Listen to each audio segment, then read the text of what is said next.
Below are IV graphs for three distinct electrical components. For each, examine how the current varies with changes in voltage and explain why using your knowledge of resistance.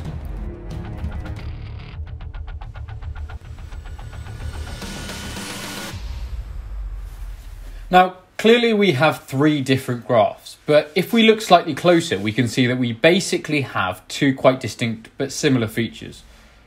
You either have lines being horizontal, or we have the line sloping up.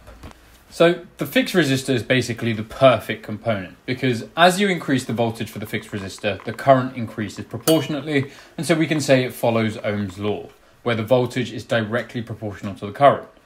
So for this component, the resistance remains constant regardless of the voltage applied.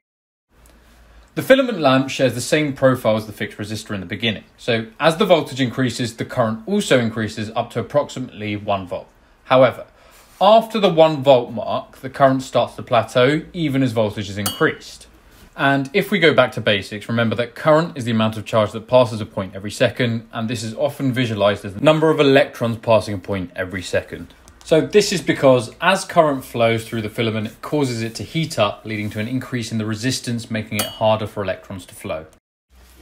Now, in the case of the diode, as the voltage is increased, the current increases rapidly in the forward direction. However, in the opposite direction, as the voltage is increased, the current remains at zero. This indicates that the forward direction has a low resistance. However, it has a very high resistance in the reverse direction, meaning that the current cannot pass through.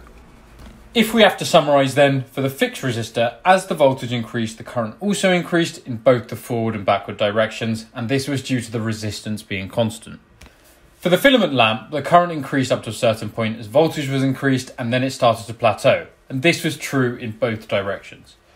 Now, we explained this via the increase in resistance as the heat of the filament increased. Finally, for the diode, the current increased rapidly in one direction as voltage increased, but stayed at 0 amps for the other. Now, this was because there was little to no resistance in the forward direction, but a large amount of resistance in the backwards direction.